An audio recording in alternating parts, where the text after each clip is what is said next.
कांद्याचा प्रश्न पुन्हा एकदा राज्याच्या राजकारणाच्या केंद्रस्थानी आलाय आणि याच प्रश्नावरून पुणे जिल्ह्यातील मंचरमध्ये महाविकास आघाडीनं जोरदार आंदोलन केलं।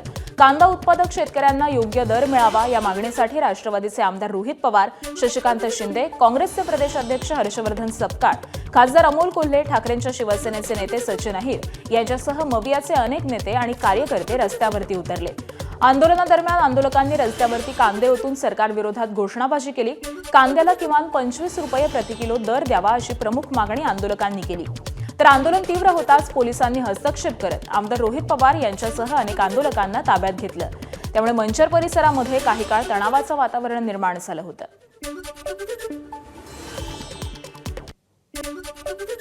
आज सत्ताधाऱ्यांची भूमिका असेल की नको काय करतायत हे, काय किती वेळ बसतील, आंदोलन करतील, काय फरक पडत नाही। आमचं फक्त एकच म्हणणं आहे, शेतकऱ्याला आणि सामान्य लोकांना सांगायचंय, तुम्ही तुमच्या हक्कासाठी सिस्टमच्या विरोधात रस्त्यावर आला नाही तर तुम्हाला अडचणी वाढत जाणार आहेत। सरकारने दिलेलं वचन पूर्ण करत नाही, त्या अर्थानं हे सरकार बैमान आहे आणि बरीचभर यांनी मोकळं बहिरं आणि आंधळ बनत असताना कुंभकर्णी झोपेचं ढोंग हे करत आहे। त्यांना ढोंगातून जागा करण्याच्या अनुषंगानं आज हा मोर्चा या ठिकाणी आयोजित करण्यात आला। एबीपी माझा, उघडा डोळे बघा नीट।